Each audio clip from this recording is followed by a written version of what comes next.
लेवा के नानो गा परिघा के लावो गा देला बैठे पहाड़ में लेवा के नानो हो देला बैठे पहाड़ में देला वाला वका पदा देला चलो देवा के लाना घर में आवाज खाती लेवा के नानो गा परिघा के लावो देला बैठे पहाड़ में लेवा के नानो गा देला बैठे पहाड़ में देवा के लाना पदा देला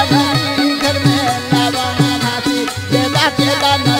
घर में लावाना खाती ये लेवा के नानो भाई परिघा के लावो गा लेवा के नानो संतो परिघा के लावो ना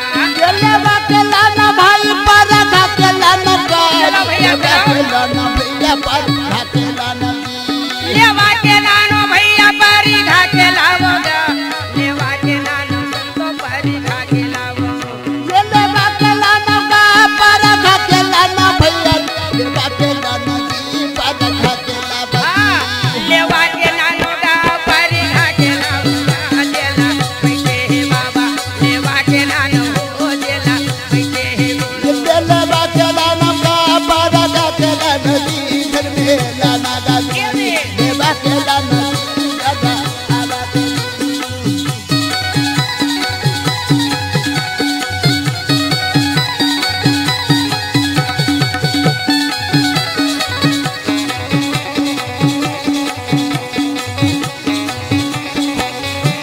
काम कर नर नारी मिला कर चाल मिला कर चाल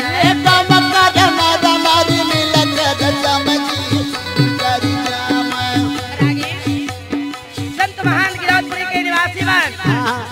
हाथीदास को छाता पहाड़ में बांटने के लड़ाई के लिए जाते हैं एक समय जब छाता पहाड़ में पहुंची छाता पहाड़ नर नारी चले आए नर नारी चले आए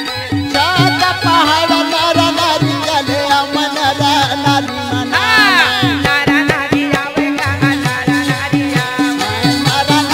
आवे ये रे नर नारी आवे हो नर नारी आवे